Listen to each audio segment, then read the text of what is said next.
Yeah, that's what I was saying. Jackie's our, I don't know if you've met her before, she's our property tax lawyer. She's also in the same firm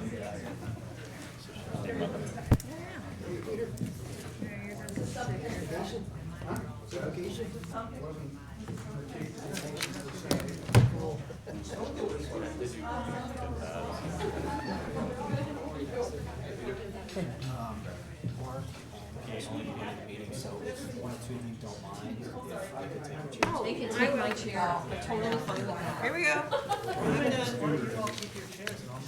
What do we do? Making room. Where I put yours. It's a tight spot. There's really no reason. Yeah. I'll take a seat. I'll take a seat. We'll be up here for council meeting for 1 minute.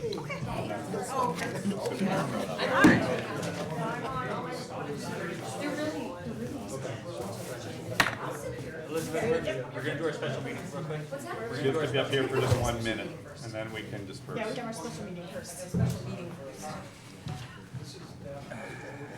Musical chairs.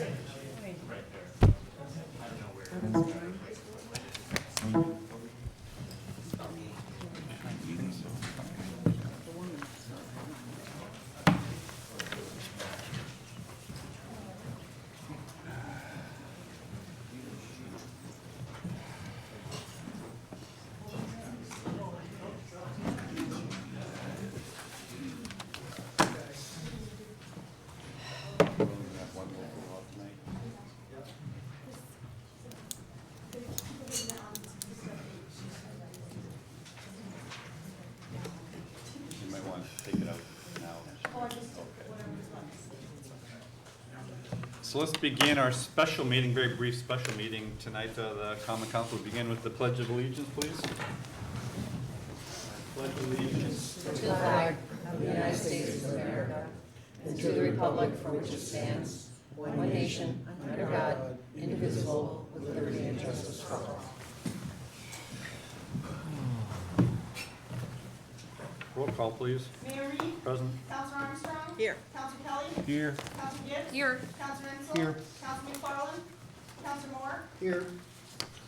The purpose of the special meeting is only to reintroduce local law P7. We're withdrawing local law P8 for further work. If there's anybody who'd like to address the council on reintroduction of local law P7 having to do with sewer rates, please come forward to this time.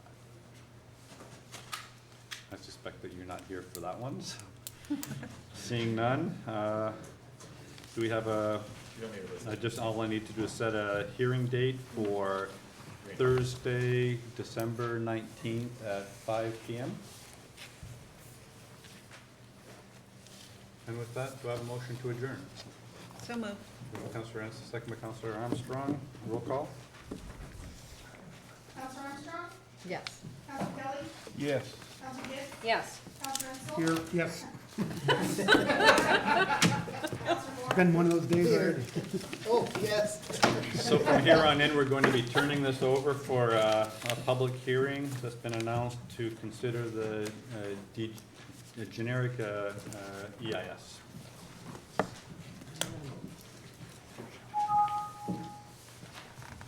This one's on.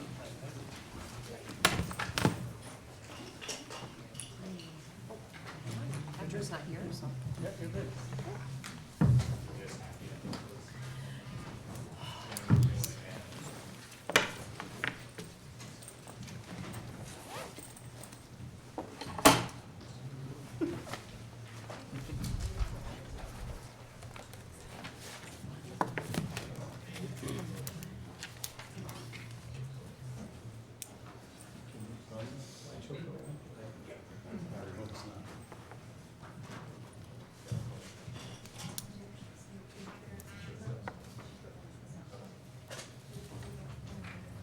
We have a wireless mouse. Works well. Good evening, Chris Round with the Chazen Companies. We're here tonight. We're gonna share a brief presentation with you and then open up the public hearing for the generic environmental impact statement. Yeah, so, all right, I'll start off and then we'll Yeah, get yeah. back to you. Matt, if you just slide a couple slides. I'll do the intro stuff first. Yeah, so you go right to the next slide, Matt. Okay, so, good evening, everybody. I'm Mark Shatner. I'm one of the city's special counsels, meaning special attorneys, that's helping guide the city through the process that we're about to talk about briefly, and then you'll hear something about. With me tonight as part of our project team is my partner, Jackie White, sitting over there, and Chris Round just introduced himself. I'm gonna briefly describe the nature of the exercise that we're undertaking and why we're here, and a little of that, or maybe most or all of that, will be a little bit boring. But I'm just gonna try to set the stage so we're all on the same page, knowing what we're doing here and a little bit of what we're not doing here. Can people hear me okay? I'm seeing heads nodding yes. So the nature of the exercise and why we are here is the Common Council is pursuing its responsibilities under a New York state law called the New York State Environmental Quality Review Act. The acronym is SEQRA, SEQRA, it's up there on the slide, SEQRA schedule. The general idea behind the New York State Environmental Quality Review Act, or SEQRA, is that decision makers are supposed to take potential environmental impacts into account when they make decisions. That's the very broad brush mandate of SEQRA. How the city is implementing that broad brush mandate of SEQRA in the last few months and tonight is that the downtown area improvement projects, and I say projects plural, the downtown area improvement projects are being treated together for the purposes of what's called a SEQRA review analysis. That means that the potential environmental impacts of a slew of downtown area improvement projects are being considered together. This is not the only way that the city could have fulfilled its SEQRA responsibilities, but it's an extraordinarily responsible way to do so, because instead of looking at potential environmental impacts of separate projects separately in a piecemeal fashion, the city decided to prepare what's called a generic environmental impact statement, analyzing potential environmental impacts of all of the downtown area projects together. This occurred after convening a public, what's called a scoping process, where there was a public scoping session held in this very room a number of weeks ago, at which the city solicited input on what potential environmental impacts should be analyzed in this generic environmental impact statement. There now has been prepared largely by Chazen. Chris Round introduced himself from Chazen Companies.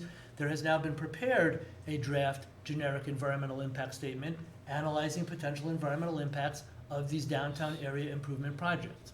The draft environmental impact statement, by definition, had to hit the topics that were identified as a result of that scoping process that I mentioned a few minutes ago, or a few seconds ago. And it did that, and the council accepted that draft environmental impact statement as complete a little while ago, and that required then scheduling a public comment period and a public hearing. The public comment period goes from whenever it started till December 23rd. So written public comments will be accepted until December 23rd. And the public hearing is what we're doing right now tonight. It's a public hearing, there's a public comment period. That means that anybody who wishes to speak can do so, but let's please try to keep in mind that the purpose of comments is you should be addressing potential environmental impacts, and especially as related to or as discussed in the document, in the draft generic environmental impact statement. So the purpose of public comments is to address potential environmental impacts as reflected in the generic environmental impact statement. This is not really the time to say, I love these projects because, I hate these projects because, these are wonderful projects because, these are horrible projects because. They will be subject to further public hearings when they're reviewed by the city planning board and by others on a project-specific basis. But the purpose of the SEQRA public hearing and the public comment period is to make comments about the potential environmental impacts as discussed in the generic environmental impact statement. What will happen next is a final generic environmental impact statement will be prepared, and the most important part of that document, not the only part of that document, but the most important part of that document will be responses to comments on the draft environmental impact statement. Now, it doesn't necessarily mean that each and every comment will be responded to, but if it's a material relevant comment about potential environmental impacts as discussed in the generic environmental impact statement, then the final environmental impact statement will respond to that comment or those comments. Tonight is not a question and answer session. You may have questions, you can ask the questions, they'll be treated as comments. If they're material and relevant, they'll be responded to in the final EIS, but it's not a question and answer session tonight. Just as something to keep in mind, not all environmental impacts are avoidable. And SECRA does not require avoiding all environmental impacts. It certainly requires trying to minimize or avoid environmental impacts as much as possible. And that's really done setting the stage. We are going to establish some ground rules for the hearing, and before we finalize them, how many people intend to speak? Raise of hand, please. All right, so we're seeing a handful. I think we're going to go with the, unless somebody tells me otherwise, we'll go with the city's usual practice of 5-minute limit on comments. You can only speak once for your 5 minutes, but it shouldn't be a problem because we don't have a ton of people looking to speak. We're going to ask you to speak, as I hope I am doing, slowly and loudly. And the reason is because we're going to end up having a stenographic transcript prepared of the comments so that we know we've captured them and are able to respond to those that are relevant and material. So try to speak slowly and loudly. In our experience, it's hard to do that in a public setting, but try to as best we can so that when the stenographer has the tapes to prepare the transcript, he or she does the best job they can. Are there any questions or comments about the setting of the stage? Then Chris, why don't you do your presentation? I think this is working, Matt. This is a snapshot of the generic EIS cover. I have copies with me tonight. They are rather thick. The document is organized with an executive summary. For those of you who are not interested in pouring through the whole document, the executive summary does a nice job of examining that. It describes each of the projects, the existing conditions, and the things that have been of interest that came up during scoping were parking, traffic, fiscal and economic impacts, historic and cultural resources. So there are a series of analyses of those subject matters as well as others. And I'm just going to go through really what is the project that's being analyzed and then what are each of those components. And so you see here is a map that appears in the EIS and identifies those 8 component projects. And as Mark said, they do look at each one of those. So the way the EIS is organized, it describes each of the projects and then describes the impacts from each of those projects. And so at the center is the Durkee Street Municipal Parking Lot, and then you'll see the various, I won't go through each of them, but you'll see those locations of each of the component projects that we're analyzing. It is largely focused on the mixed-use development that's being proposed, and then the parking and streetscape enhancements that are going along with the project. The Durkee lot mixed-use development is a 115-unit apartment complex and a mix of 1, 2, and 3-bedroom apartments, as well as commercial space on the first floor. It's envisioned today as a restaurant. It could be other uses. And then repurposing the former farmers market site, both with civic space and future retail or commercial development. This project does displace public parking as it exists today and replaces that parking, as I mentioned, both on-site and through distribution of new facilities across the city, downtown area. Here's 2 images that are in the EIS of the mixed-use development. So you see it here, and then you're going to see it in a separate view from either end. So one from Bank and one from Bridge. Thank you.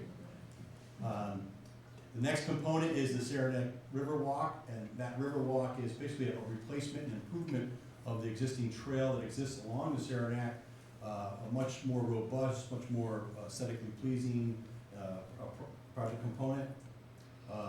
There are addition of parking on Durkee Street with the conversion of Durkee Street to one-way. This is the West Telcom Park improvements, so you see a series of pedestrian features, landscape improvements, potential performance area, plaza, etc. And these components are designed to build on the DRI investments that the city is making.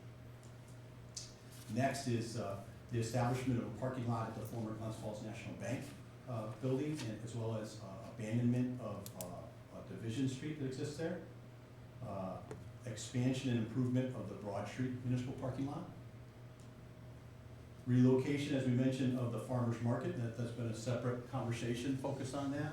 And you'll see it's repurposing of a building that's on the former municipal lighting site. And you can see in the image, and I apologize, it's down here. This is an early rendering of what that facility might look like. That's really quick. We wanted to be very brief tonight, just to give you a flavor of that. The EIS is available online. It's available in the city clerk's office. It's available in the community development office on the second floor. We encourage you, if you haven't obtained it or sat with it, please do so. Go online. It is available in component pieces, and we look forward to your comments tonight. As Mark mentioned, please use the microphone. Speak your name for the record. Please sign in so when we capture your name, we get it spelled correctly.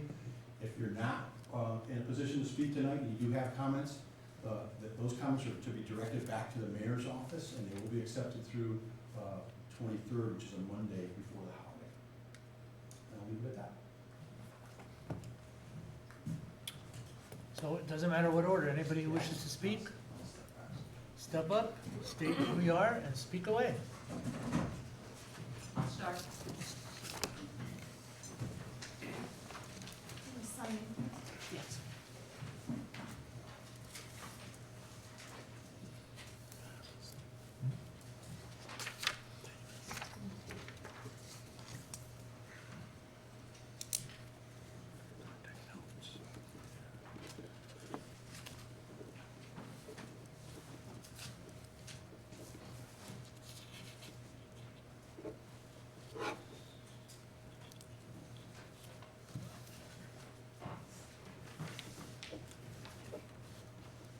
Good afternoon.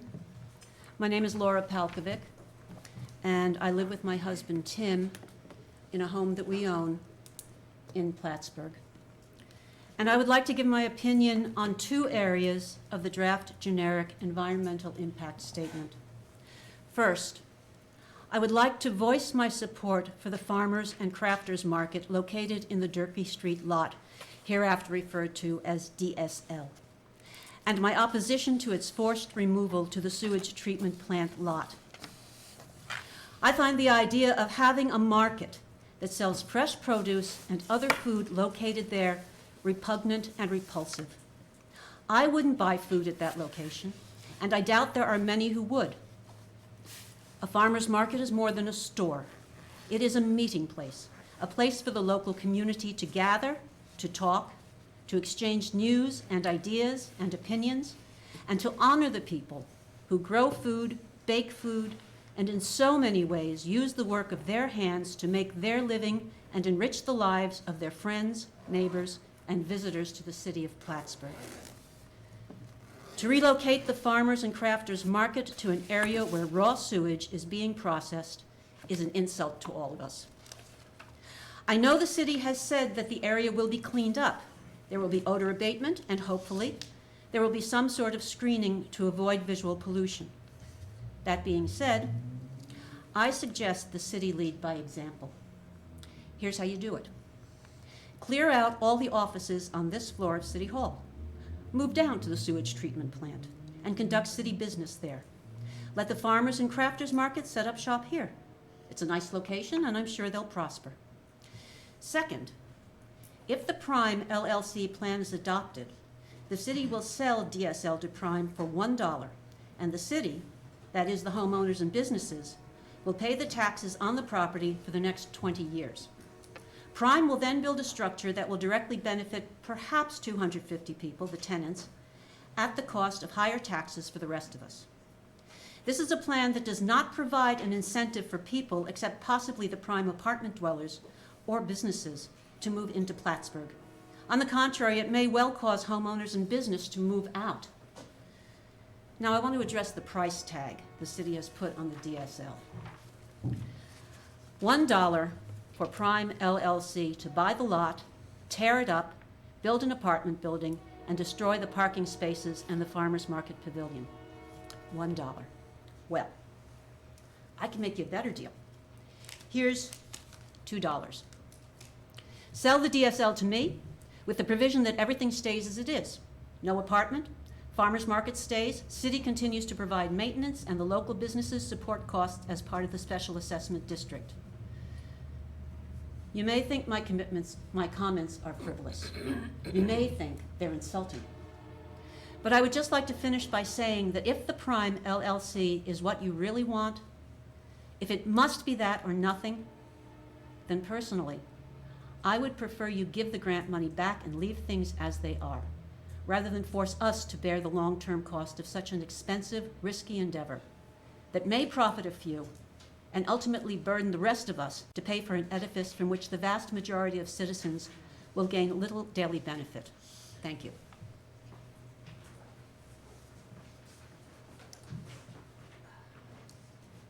Anyone else wish to speak?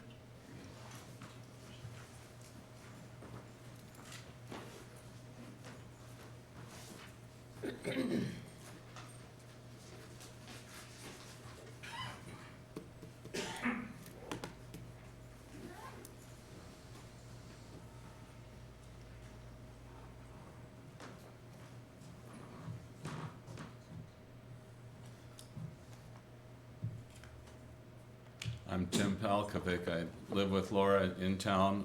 I'm a city dweller. I took environmental to mean social environment as Laura did. So I have some comments. I've been studying the report.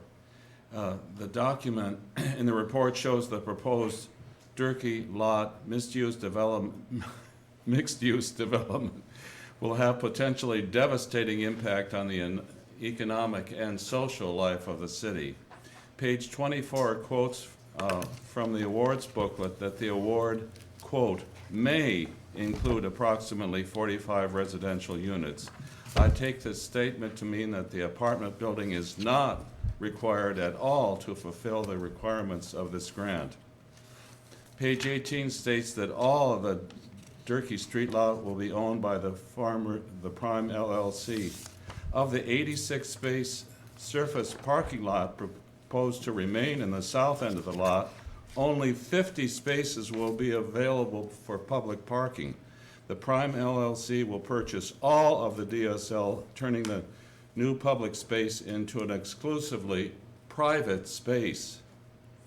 The parkland part of the Durkee Street lot will be limited to only 4 trees. The parkland element essentially vanishing. The DSL, together with the Trinity Park, are now traditional sites of outdoor community activity. The restructuring of the Durkee Street lot will be reformed into a private use apartment building. This is a civic loss. I have witnessed and participated in countless activities in the Durkee Street lot over the years. Even Mayor Reed has chosen to make a community presentation in his proposed restructuring of the Center City in the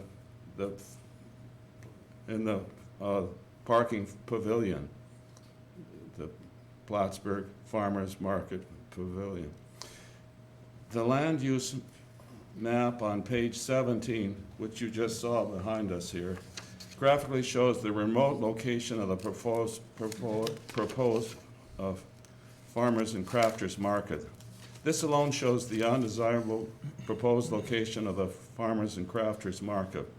No mention is made of the market, just one city lot from the sewage treatment pools, nor is any mention made of the need for odor rebatement. The safety of angled parking on the proposed one-way traffic reconfiguration on Durkee Street is a hazard.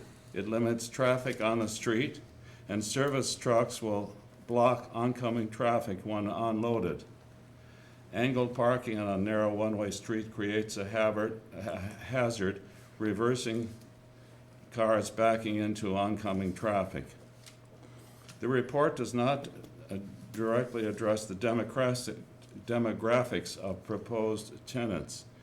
The omission is the source of much speculation. For example, my Ward 4 Councilor Peter Ensel has stated in a conversation with me that the tenants of the new building may come from Burlington, workers who find housing in the other side of the lake too expensive.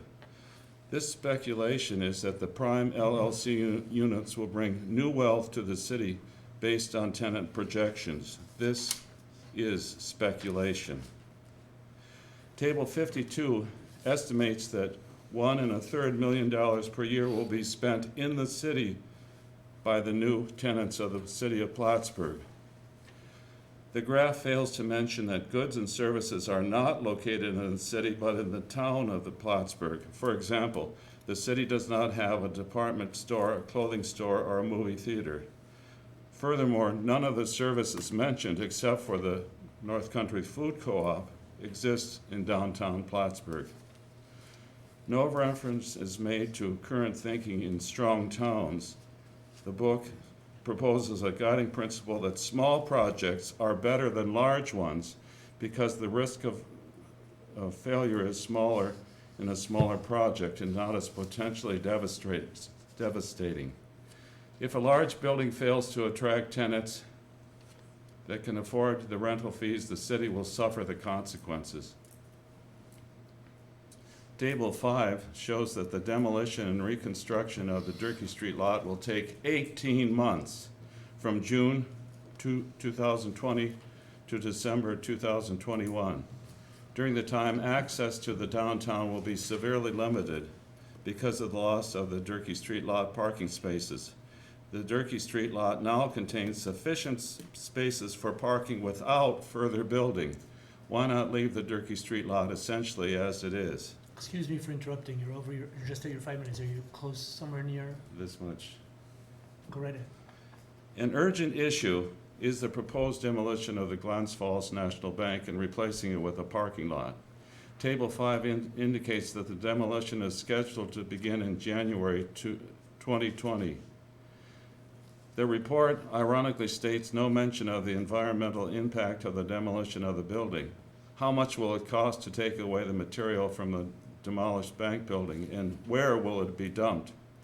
Reclaiming the Glens Falls National Bank building as a condominium building or apartment building would be a good service to the city. It sits on the axis of the West Calm Park running between Margaret and Durkee Streets. It would require less expense than new construction and already has an attached parking spaces that can be used by tenants. The modification of the Glens Falls National Bank building is one of many options other than the 115-unit prime LLC building in the Durkee Street lot, and more conservative, therefore potentially less of a financial risk. This is just one of many options that should be reconsidered. All of the issues in the report stem from the large prime LLC building slated for development on the Durkee Street lot. The city is healthy, if fragile, in its current economic position.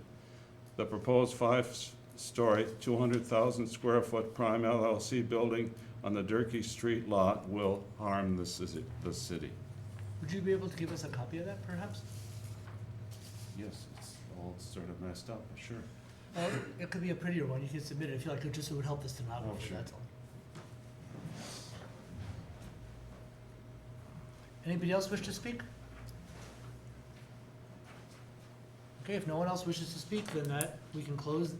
Are you wish to speak? Yeah.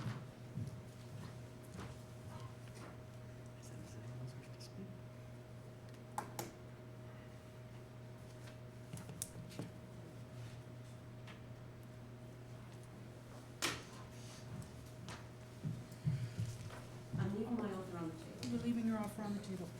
All right, my name is Sil Boudreau. I live here in Plattsburgh, and would have a lot of various areas that I'd like to address, but given that I only have 5 minutes, I'm just gonna talk about the historical impact, or the impact on the historical quality of our downtown. My comments stem from the fact that I think that cities do well and attract residents and visitors and tourists when they stay faithful to what they are and don't try to be something they're not. I'd like to point maybe your attention to a city you've probably never heard of. It's called Galena, Illinois. And it's nothing to write home about, but what Galena, Illinois has done is preserve its Victorian character. It's considered one of the best preserved Victorian small towns in America, and as a result is constantly referred to as a model and a place to visit.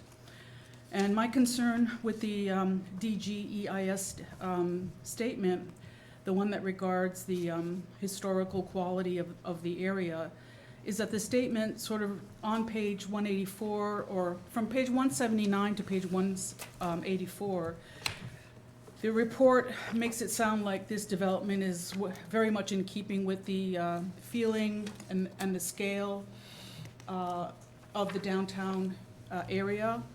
And I don't really think it does, because I was looking at the introductory slide and I saw the size of the prime development, and it looked as if there were 8, on the other side of Durkee Street, I counted 8 different buildings. So it's 8 times the size of the average building in its immediate surrounding area. So to my view, it is not compatible with the size and scale of the surrounding area. The average height of buildings in the downtown area is 3 stories high, and this building is 5 stories high. So I think it's a huge building, which I think will overpower the downtown area. I also would object to the description on page 184 that the addition of cornices, lintels above windows, and trim details that will relate to the nearby buildings. I see this as a modern cookie cutter building. Prime has built similar buildings in other cities like Saratoga. Virtually the same building exists as a luxury hotel in Saratoga. So essentially we have these postmodern elements like these cornices that are going to apparently make it blend in with the downtown area. And I don't think it does blend in. I think it really is, and the use of various materials also is attempting to make it look like less of a monolith. But in my humble opinion, I think it looks like a very high-scale chicken coop. And I don't think it's attractive. And I don't think people are gonna leave Montreal to come down to Plattsburgh and see what a nice, big, corporate-looking building we now have in our downtown area. In short, I don't think the building of this project is compatible with the Victorian feel of small, human-scaled, quirky, colorful, and at times decrepit small buildings that we feel give this town a rather unique flavor. And I also feel really bad about the fact that nearly every area adjacent to the downtown core has been designated on the National Register of Historic Places. And somehow the actual business district has not been designated. I know it's eligible, but it's not. And I would prefer to see our city value what we have that's unique instead of trying to become a cookie cutter and have some corporate apartments. I honestly don't think, I think that's gonna be an adverse impact on our community. I would have a lot more to say about this, but the time is limited. I also want to echo Laura's comments about putting the farmers market so distant from the downtown area. I think that's another adverse impact. So with that being said, I will limit my comments at that. Thank you very much. Thank you. Anybody else wish to speak? Oh,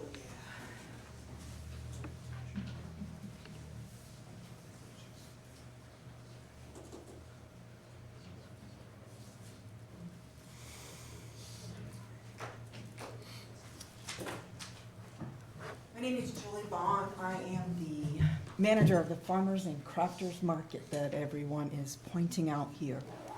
And I'm gonna stand like this because this isn't just for you guys, this is for everybody. The impact on the environment where the market is moving. You know what? It can't be anything but good at this point. I know no one sees it, and I apologize for that. But we are really looking forward to a wonderful first season. We are looking forward to an awesome first day. We are looking forward to growth, expansion, And we just had an event in West Shazy, and people came to see us in West Shazy. Now, moving around the corner by the rough plant is not what everybody thinks. Has anybody bothered to go on a tour of the rough plant? I'm not the rough plant, but I've gone to the. So did I, 3 times. 2 of them unexpected. There was nothing wrong. I've been misquoted that I said something about smells, a litter box smells worse. It was a small misquote, a very small. The time that I was there, it did. It did not smell that bad, and I've been there 3 times. And it did not smell that bad. The impact, I'm trying to keep this comments, what it's gonna do towards the environment. I think environmentally, let's see, we're gonna get some positive outlooks down there. We're gonna get, it's gonna be so much better. We're gonna start with the market, and then we're gonna move on to a children's playground, maybe a dog park, maybe why no one wants to take into consideration the development of down there, I don't understand. Is it bad that we're going to be near a sewage plant? I don't know. How do we know? Y'all written it off, and we don't even know what's gonna happen yet. Environmentally speaking, it's better than nothing. It's better than what we have now. And you've been at that market. The building is not the greatest. The parking is atrocious. We want something to call our own, and we are getting a very nice building. We're getting very nice everything down there. But nobody's taken the time to really kind of ask what we wanted. Nobody. And I just think that it would be nice if people took the time to kind of ask. The farmer's market, board of directors, ask me. Ask me. I mean, you're not gonna like my answers, but I'm sorry. I really am. I know I'm letting you down, and I'm sorry, but we are looking forward to it. It's going to make a great area if we just allow that to happen, if we all stop being so negative. We're due for a move, we're due for something better, we're due for something nicer. And we're gonna take it up on it, and we're gonna make it awesome. We're gonna make a great place down there. They're doing studies, they're doing things to prove that it's going to be okay, or to show, not to prove, to show that it's going to be okay. That we're going to, we'll get things underway down there. I don't even know how to say it. I'm in honor of a great man that just passed away, and that I just went to the service for, Mike Agony, who has been there for 20 years. If we let this go, if we let this pass us by, he would be so upset. And we're gonna dedicate that to him, and we're gonna let him know that we are going to make it phenomenal down there. I just wish everyone would just give it a shot. That's it. Thank you. Anybody else wish to speak? Okay, this time I think we really don't see anybody additional, so we can close the public hearing. As we said earlier, public comments will be accepted until December 23rd, and I think we've already explained what the rest of the process will entail. So thank you for your comments, thank you for attending.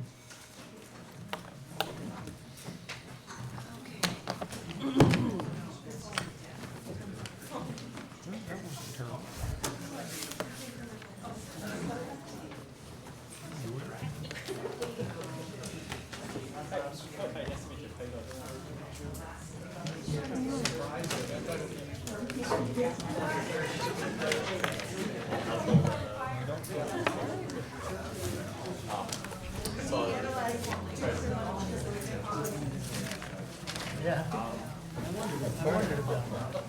Funny you said that.